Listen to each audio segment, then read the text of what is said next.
لله رب العالمين والصلاة والسلام على رسوله الكريم وعلى آله وصحبه وأزواجه وذرياته ومن تبعهم بإحسان إلى يوم الدين.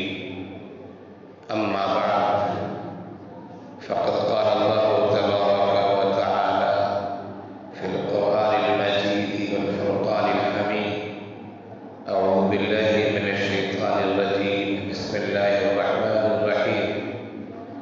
لقد كان لكم في رسول الله أسوة حسنة. صدق الله العظيم. میرے عزیز طلباء اور دینی بھائیوں، موقع و مناسبت کے لحاظ سے میرے ذہن میں دو طرح کے عناوین تھے. ایک تو ابھی شام میں انقلاب برپا ہوا ہے. اللہ کرے یہ انقلاب خوش آئند ثابت ہو، کسی کی نظر بد نہ لگے، دشمنان اسلام کی سازشوں میں یہ انقلاب نہ آنے پائے.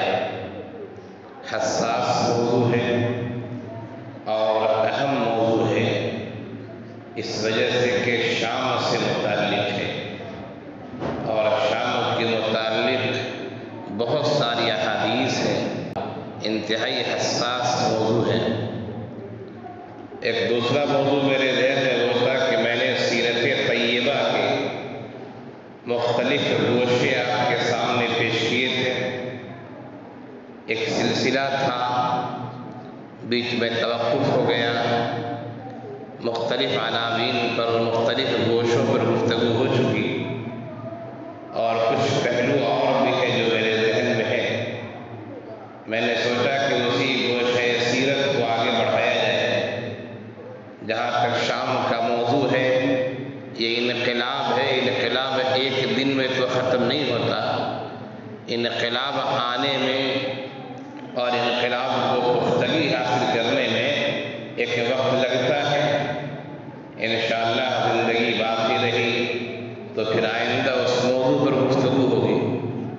انقلاب لانے میں جتنی محنت پڑتی ہے، اس سے کہیں زیادہ محنت انقلاب کے بعد ملک کو استقرار اور استحکام دینے میں محنت پڑتی ہے. بہت بڑے مفکرین نے یہ بات لکھی ہے. کسی ملک کو آزاد کرانے میں جتنی محنت پڑتی ہے، اس سے کم نہیں بلکہ کچھ زیادہ ہی محنت ملک میں استحکام لانے میں محنت پڑتی ہے.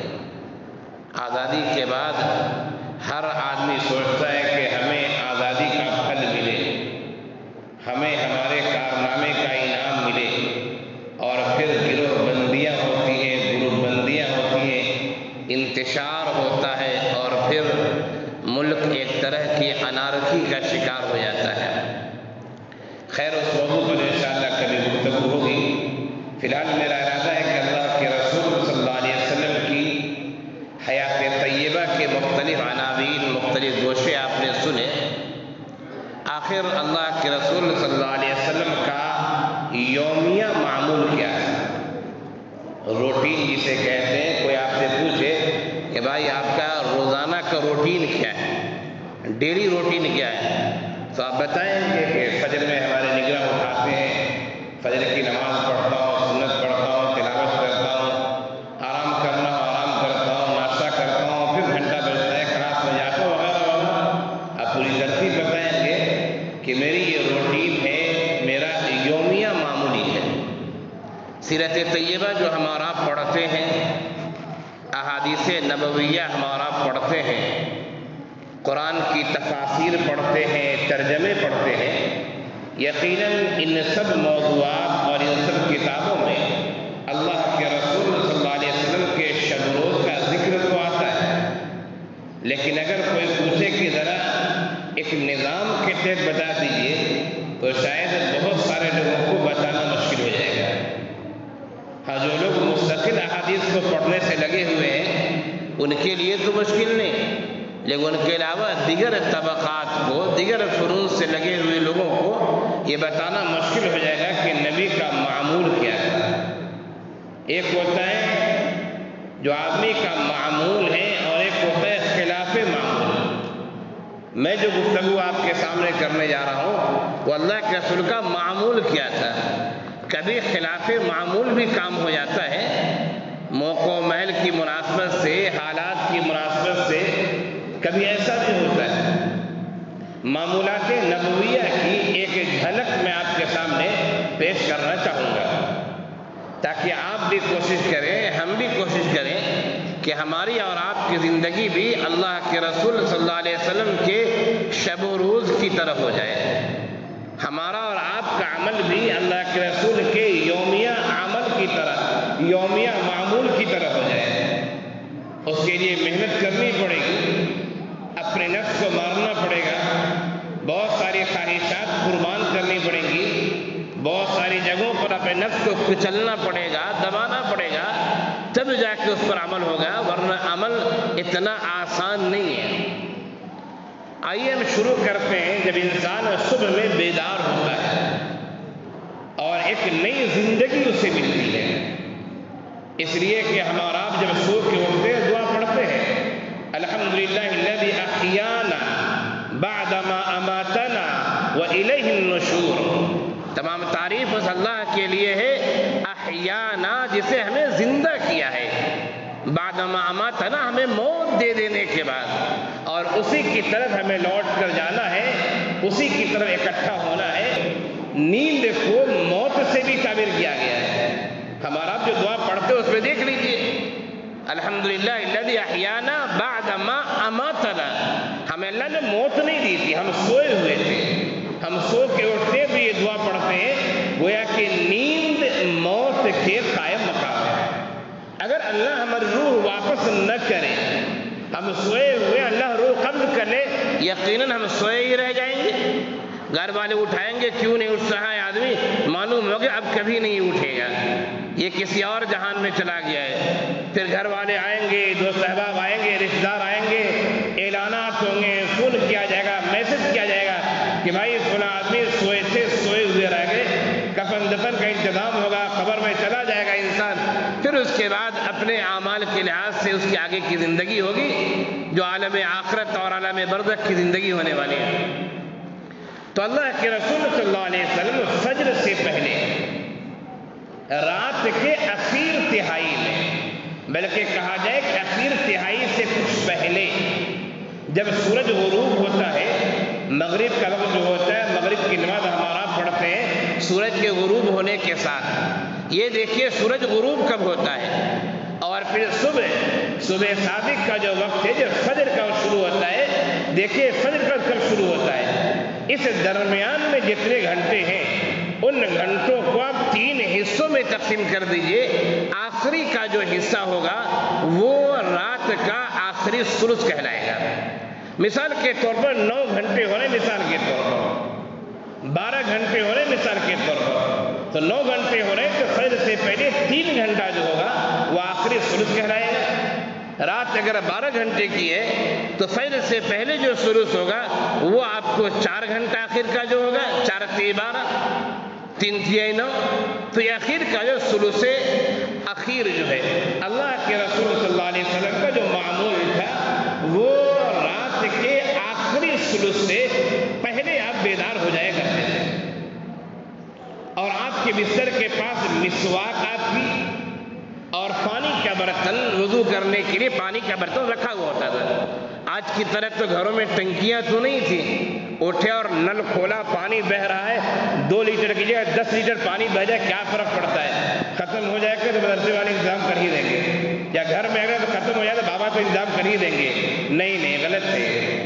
ضرورت سے زائد پانی استعمال کرنا یہ فضول خرچی ہے اور باعث گناہ ہے، یاد رکھیں۔ کبھی کبھی غور کرتا ہوں، میں خود بھی غور کرتا ہوں، تو بعض لحاظ سے پہلے کے زمانے بھی اچھے تھے۔ اب آج کل ہمارا بھی پاؤں دھوتے ہیں، ٹوٹی کھول دیا پاؤں دھو رہے ہیں۔ پہلے کیا ہوتا تھا، 1 لوٹے پانی میں آدمی وضو کر لیتا تھا، اب تو 1 لوٹا پانی سے زیادہ میں پاؤں ہی دھوتا ہے آدمی، کھول دیا ٹوٹے، ادھر بھی دھو رہا ہے، ادھر بھی دھو رہا ہے، ایسے بھی کر رہا ہے، رگڑ بھی رہا ہے، معلوم ہے کہ 5 لیٹر پانی بہہ گیا ہے۔ یہ فضول خرچی ہے، باعث گناہ ہے۔ خیر میں یہ کہہ رہا تھا کہ اللہ کے رسول صلی اللہ علیہ وسلم رات کے آخری پہر جو ثلث ہوتا ہے اس سے پہلے بیدار ہوتے تھے، آپ کی مسواک رکھی ہوتی تھی اور پانی رکھا ہوتا تھا، آپ مسواک کرتے تھے، وضو کرتے تھے اور پھر آپ تہجد کی نماز پڑھا کرتے تھے۔ تہجد کی نماز نفل نماز ہے، آپ چاہے تو کم سے کم 2 بھی پڑھ سکتے ہیں، زیادہ بھی پڑھ سکتے ہیں۔ اللہ کے رسول صلی اللہ علیہ وسلم کا جو عام معمول تھا، عام معمول کہہ رہا ہوں میں، کبھی خلاف معمول بھی ہو جاتا ہے، عام معمول تھا وہ یہ کہ آپ صلی اللہ علیہ وسلم 11 رکعت نماز پڑھا کرتے تھے، اس میں وتر کے ہٹا دیجیے، باقی جو نماز ہے وہ تہجد کی نماز ہے، اللہ کے رسول پڑھا کرتے تھے اور تہجد کی نماز لمبی نماز پڑھا کرتے تھے۔ اس کا حساب لگانے والوں نے حساب لگایا تو تقریباً 1.5 سے 2 گھنٹے آپ تہجد کی نماز پڑھتے تھے، 1.5 سے 2 گھنٹے۔ اللہ اکبر، ہمارا آپ 2 رکعت تہجد پڑھ لیں تو سمجھتے ہم 30 ماہ رفع ہو گئے ہیں، بہت بڑے تہجد گزار ہو گئے ہیں، بہت بڑے عبادت گزار ہو گئے ہیں۔ خیر وہ بھی توفیق ملے اللہ کی طرف سے، وہ بھی خوشی کی بات ہے، 2 رکعت کی توفیق مل جانا وہ بھی بڑی بات ہے اس زمانے میں، چونکہ ہم اور آپ شر سے قریب ہو رہے ہیں، خیر القرون سے دور ہو چکے ہیں، دور ہو رہے ہیں، اور شر سے ہم لوگ قریب ہو رہے ہیں۔ اللہ کے رسول صلی اللہ علیہ وسلم نے اسی وجہ سے فرمایا تھا صحابہ کرام سے کہ اگر تم لوگ اپنے زمانے میں شریعت پر 10% عمل نہیں کرو تو تمہاری گرفت ہو جائے گی، پکڑ ہو جائے گی، اور ایک زمانہ ایسا آئے گا کہ لوگ شریعت پر 10% عمل کر لیں گے تو وہ نجات پا جائیں گے، بیڑا پار ہو جائے گا وہ شر کی وجہ سے۔ خیر میں یہ کہہ رہا تھا اللہ کے رسول صلی اللہ علیہ وسلم 1.5 سے 2 گھنٹے تک تہجد کی نماز پڑھا کرتے تھے۔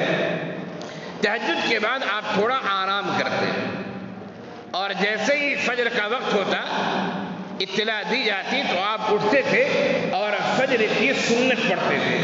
فجر کی سنت بہت مختصر پڑھتے تھے، بہت مختصر، یہاں تک کہ حضرت عائشہ رضی اللہ عنہ کی روایت ہے کہ اللہ کے رسول صلی اللہ علیہ وسلم فجر کی سنت اتنی جلدی پڑھتے ہیں کہ صبح ہوتا ہے پتہ نہیں سورہ فاتحہ بھی آپ نے پڑھی ہے کہ نہیں پڑھی ہے، حالانکہ بغیر سورہ فاتحہ کی نماز نہیں ہوتی، سورہ فاتحہ تو پڑھنی ہے۔ ہم جماعت کے ساتھ پڑھ رہے ہیں تو امام صاحب کو پڑھنا ضروری ہے، اکیلے پڑھ رہے ہیں تو ہر آدمی ہر اکیلے والے کو پڑھنا ضروری ہے، تو انتہائی مختصر پڑھتے تھے فجر کی سنت، اور پھر سنت پڑھنے کے بعد تھوڑی دیر آپ لیٹ جایا کرتے تھے، تھوڑی دیر، گہری نیند نہیں، تھوڑی دیر لیٹ جایا کرتے تھے، پھر فجر کی نماز کے لیے اٹھتے تھے اور فجر کی نماز ادا کرتے تھے۔ فجر کی نماز میں عموماً 60 آیت سے لے کر 100 آیت کی تلاوت کی جاتی تھی۔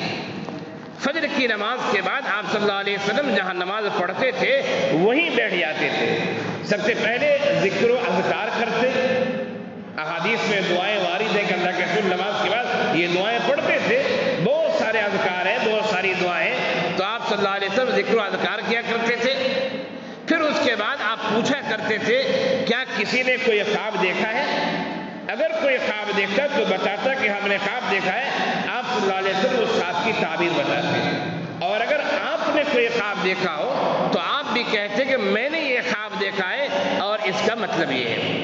نمبر 3، اگر کوئی قرآن کریم کی کوئی آیت کوئی سورت رات میں نازل ہوئی تو آپ بتاتے تھے کہ دیکھو اس رات میں یہ آیت یہ سورت نازل ہوئی، یہ حکم نازل ہوا ہے، یہ صلی اللہ علیہ وسلم کا معمول تھا۔ پھر اس کے بعد نمبر 4 پر آپ صحابہ کرام سے بات چیت کیا کرتے تھے، گفتگو کرتے تھے، اس گفتگو میں زمانے جاہلیت کی باتیں آتی تھی، اس گفتگو میں ذاتی احوال بھی آیا کرتے تھے، اس گفتگو میں حجاز اور مکہ اور مدینے اور عرب کی تاریخ بھی آیا کرتی تھی، اس گفتگو میں بس اوقات ہنسی مذاق کی بات بھی ہوتی تھی، اور یہ گفتگو چلتی رہتی یہاں تک کہ اشراق کا وقت ہو جاتا، یا یہ کہا جائے کہ طلوع آفتاب کا وقت ہوتا۔ طلوع آفتاب کے تھوڑی دیر کے بعد آپ صلی اللہ علیہ وسلم نماز پڑھتے تھے، وہ نماز کو بعض لوگوں نے اشراق لکھا ہے، بعض لوگ چاس کہتے ہیں، بعض لوگ کہتے ہیں اشراق بھی ہے چاس بھی ہے۔ فقہاء کرام تو اشراق چاس دونوں مانتے ہیں، محدثین عام طور سے تذکرہ کرتے ہیں وہ چاس کی نماز کا تذکرہ کرتے ہیں۔ خیر ہم جو پڑھتے ہیں کتابوں میں اشراق بھی پڑھتے ہیں، چاش کی نماز کا بھی تذکرہ پڑھتے ہیں، یہ احادیث کو دیکھتے ہوئے مسائل جو مستنبط کیے گئے باتیں بیان کی گئی ہے۔ تو آپ طلوع آفتاب کے بعد اشراق پڑھتے تھے، تھوڑے وقفے کے بعد فوراً اس وقت میں، اور پھر چاش کی نماز مانی جائے تو مزید وقفہ، مزید فاصلہ ہو جائے تو چاش کی نماز پڑھتے۔ پھر آپ صلی اللہ علیہ وسلم اس کے بعد گھر جایا کرتے تھے۔ گویا کہ فجر کی فرض نماز پڑھنے کے بعد سے اشراق تک یا چاش کے قریب تک نماز پڑھنے تک آپ مسجد ہی میں رہا کرتے تھے۔ آپ صلی اللہ علیہ وسلم بھی گھر جاتے اور گھر جانے کا پوچھتے کیا کچھ کھانے کے لیے ہے؟ اگر کچھ کھانے کے لیے ہوتا تو کھانا کھاتے، جس کو غدا کہا جاتا ہے۔ غدا عربی میں دوپہر کے کھانے کو یا صبح کے کھانے کو کہا جاتا ہے۔ غدا دوپہر کے کھانے کو بھی کہتے اور صبح کے کھانے کے بھی آتا، چونکہ پہلے دو ہی وقت کھانے کھائے جاتے تھے، غدا اور عشاء۔ عشاء کہتے ہیں مغرب، سورج غروب ہونے کے بعد، مغرب کے بعد یا مغرب کے کھانے کو عشاء کہتے ہیں، رات کا کھانا جسے کہتے ہیں۔ اور غدا صبح کے کھانے کو بھی کہتے ہیں، دوپہر کے کھانے کو بھی۔ پہلے عموماً لوگ دو ہی وقت کھایا کرتے تھے عموماً۔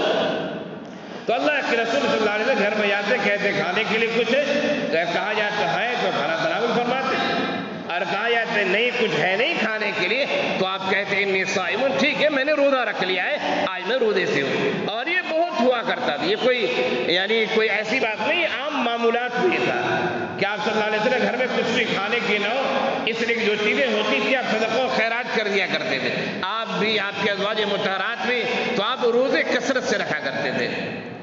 اس کے بعد اب جہاں جانا ہے، جو کام کرنا ہے وہ کام کرتے، کہیں سفر کرنا، نزدیک میں سفر کرتے، دور کا سفر ہو تب تو خیر معمولات میں تبدیلی ہو جائے گی، لیکن نزدیک کا سفر ہے سفر کرتے، اپنا کچھ کام ہے کام کرتے، اور پھر ظہر تک آپ اپنے کاموں میں جو کام ہے مشغول رہتے ہیں۔ اگر کوئی سماجی کام ہے اس میں رہتے، ذاتی کام ہے وہ بھی کر سکتے، لوگوں سے ملنا ہے وہ بھی رہتا، کہیں جانا ہے جاتے بھی، کہیں کوئی مسئلہ ہے اختلافات ہو گئے سلجھانا ہے وہاں جاتے صلح صفائی کے لیے، ظہر تک آپ مشغول رہتے ہیں۔ پھر ظہر کے بعد ظہر کی نماز پڑھتے ہیں، ظہر کی نماز سے پہلے سنتیں اور بعد میں سنتیں، پہلے سنتیں آپ احادیث میں پڑھتے ہیں، میں تخفیفاً اس بات کو حذف کرتا ہوں اور تیزی سے اپنی بات مکمل کرتا ہوں۔ آپ صلی اللہ علیہ وسلم ظہر کی نماز پڑھتے ہیں۔ عموماً جو باہر سے ملنے والے وفود ہوا کرتے تھے لوگ، وہ ظہر کی نماز میں عموماً آیا کرتے تھے۔ اس کی دو وجوہات تھیں، ایک تو اللہ کے رسول صلی اللہ علیہ وسلم ہی نماز پڑھایا کرتے تھے، کبھی کبھار نہ پڑھایا لیکن آپ رہتے تو آپ ہی پڑھاتے، سفر میں ہوتے بات لگے تو اللہ کے رسول سے ہی ملاقات ہو جائے اور پھر صحابہ کرام سے ملاقات ہو جائے، چونکہ جماعت کی نماز میں بہت سارے صحابہ کرام ہوئے، تو اس طرح عموماً جو وقت آتا تھا یا وفود آتے تھے وہ ظہر کی نماز کے وقت ملتے تھے اللہ کے رسول صلی اللہ علیہ وسلم سے، صحابہ کرام سے، پھر نماز کے بعد جو گفتگو ہونی ہوتی تھی وہ گفتگو ہوا کرتی تھی، بات چیت ہوا کرتی تھی۔ عصر تک یہ سلسلہ رہتا، عصر کے بعد اللہ کے رسول صلی اللہ علیہ وسلم بسا اوقات نماز کے بعد صحابہ کرام کو کچھ مسائل بتاتے، احکامات بتاتے تھے۔ ایک دفعہ روایت میں، ترمذی کی روایت میں، کہ عصر کی نماز کا اللہ کے رسول صلی اللہ علیہ وسلم نے تمام باتیں بتا دی جو قیامت تک ہونے والی ہیں، سب باتیں بتائیں قیامت تک جو ہونے والی ہے۔ خیر، تو عصر کے بعد کچھ مسائل، کچھ احکامات، کچھ وحی آپ پیش کرتے، پھر اس کے بعد آپ گھر جایا کرتے تھے۔ گھر جاتے تھے، یہ بھی روایت ہے کہ عصر سے مغرب کے درمیان آپ صلی اللہ علیہ وسلم تمام ازواج مطہرات کے پاس تھوڑے تھوڑے وقت کے لیے چلے جایا کرتے تھے، اور یہ بھی روایت ہے کہ جن کی باری ہوتی تھی آپ عصر میں ان کے پاس جاتے تھے، جن کی باری ہوتی تھی یعنی رات گزارنے کی جن باری جن کے پاس ہے آپ صلی اللہ علیہ وسلم عصر کے بعد جاتے تھے، اور اس طرح پھر مغرب تک یہ سلسلہ رہتا تھا۔ عصر کے بعد آپ گھر جاتے تھے تو اپنی اہلیہ سے، اپنے ازواج مطہرات سے گفتگو بھی ہوتی تھی، اور گفتگو کے بعد گھر کے کام کاج بھی آپ کیا کرتے تھے۔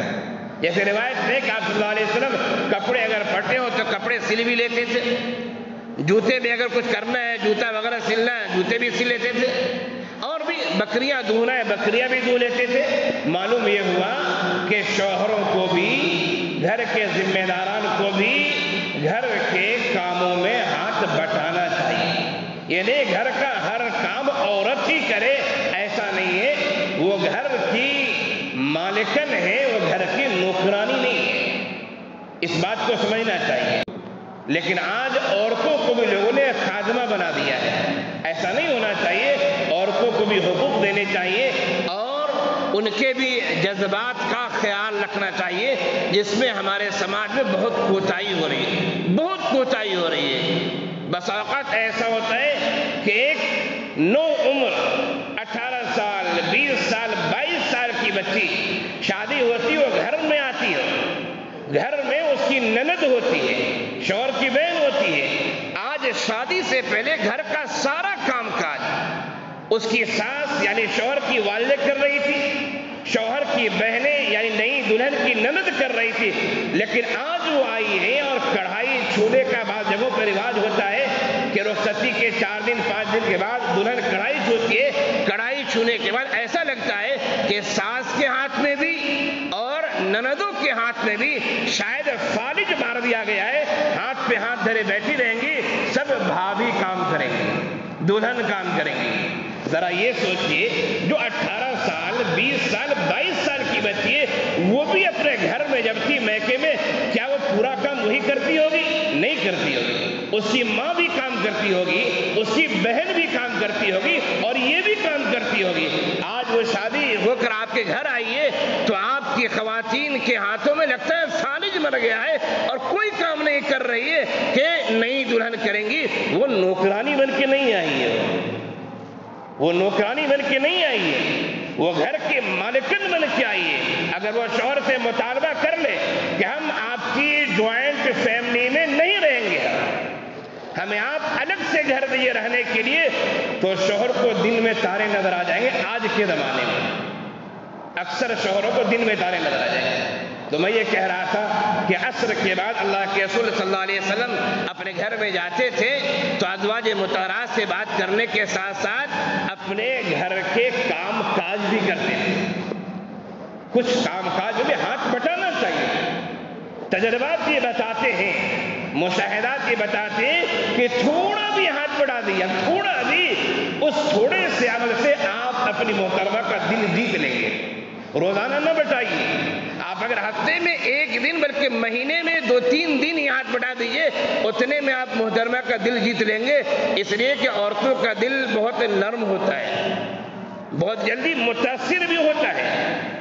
بات چلے گی تو فٹافٹ پوری تاریخ دہرا دیں گی، آپ کو آپ سوچ بھی نہیں سکتے ہیں، پوری تاریخ دہرا دیں گی، سب احسانات ایک طرف، لیکن آپ تھوڑی ان کی خدمت کر دیجئے تو دیکھیے پھر آپ کے علاوہ کوئی ان کا سرتاج ہوگا ہی۔ خیر اللہ کے رسول صلی اللہ علیہ وسلم کا یہ معمول تھا، عصر کے بعد گھروں میں ناشتہ وغیرہ بھی چلتا تھا۔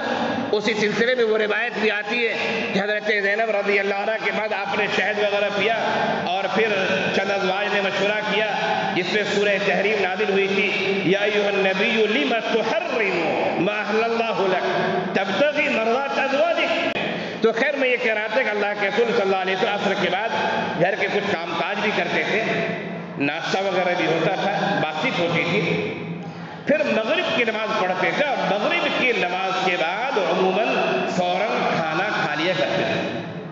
مغرب کی نماز پڑھتے تھے، مغرب کھانا کھاتے تھے، پھر اس کے بعد کچھ کام کاج ہوتا، کچھ باتیں ہوتی، پھر عشاء کی نماز پڑھ کر فوراً آپ، کیونکہ مغرب عشاء بہت لمبا وقفہ نہیں رہتا اور اللہ کے رسول صلی اللہ علیہ وسلم عموماً نماز اول وقت میں پڑھا کرتے تھے، تاخیر کر کے پڑھنے کی اجازت ہے، اس کی حکمتیں بھی ہیں، فقہاء کرام نے بیان کیا ہے، احادیث میں بھی تذکرہ ہے، لیکن اللہ کے رسول عموماً اول وقت میں پڑھا کرتے تھے، عشاء کی نماز پڑھتے اور عشاء کی نماز کے بعد آپ صلی اللہ علیہ وسلم جلدی سو جایا کرتے تھے۔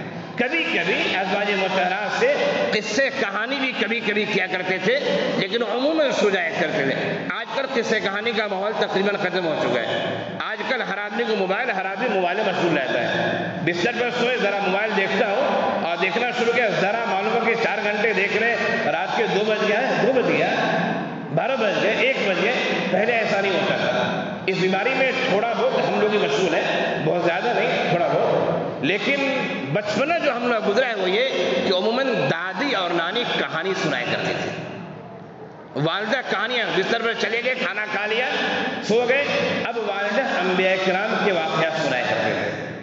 دادی انبیاء کرام کے واقعات، یا گاؤں گھر میں جو واقعات مشہور ہوتے، سچے بھی ہو سکتے جھوٹے بھی ہو سکتے، تو کہانیاں سنایا کرتے تھے دادیاں، نانیاں، والدین۔ لیکن اب یہ دھیرے دھیرے سسٹم ختم ہو رہا ہے۔ موبائل نے اتنے فاصلے قائم کر دیے ہیں، اتنے فاصلے قائم کر دیے ہیں کہ آسانیاں تو پیدا ہو گئی ہیں لیکن دوریاں بھی بہت ہو گئی ہیں۔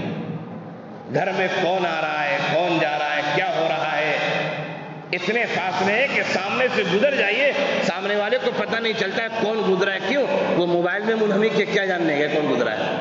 آسانیاں تو ہے، موبائل نعمت بھی ہے لیکن رحمت بھی ہے۔ یہ میں نے آپ صلی اللہ علیہ وسلم کی زندگی کی ایک جھلکی پیش کی ہے کہ آپ کا شب و روز کیسے گزرتا تھا، آپ کا یومیہ معمول کیا تھا، یعنی ایک روٹینی زندگی تھی۔ اللہ تعالی ہم سب کو بھی نبی کے شب و روز کی طرح زندگی گزارنے کی توفیق عنایت فرمائے، ایک اچھا معمول اللہ بنانے کی توفیق عنایت فرمائے۔ وقت کے ضیاع سے، وقت کو بیکار طور پر خرچ کرنے سے اللہ تعالی ہم سب کو محفوظ رکھے۔ اس لیے وقت بھی ایک نعمت ہے۔ الوقت اثمن من الذهب، وقت سونے سے بھی زیادہ قیمتی ہے۔ سونا آج لکڑ آپ خرید سکتے ہیں، آج غریب ہے، کل مالدار ہوں گے خرید لیں گے، مہنگا ہوگا پھر بھی خرید سکتے ہیں، لیکن جو وقت گزر گیا ہے اسے خرید نہیں سکتے۔ گزر گیا، اب جو کرنا ہے آپ کو مستقبل میں کرنا ہے۔ ماضی گزر گیا آپ کا، جو کرنا ہے مستقبل میں کرنا ہے۔ اللہ تعالی ہم سب کو وقت کی صحیح قدر کرنے کی توفیق عنایت فرمائے۔ وآخر دعوانا ان الحمد للہ رب العالمین۔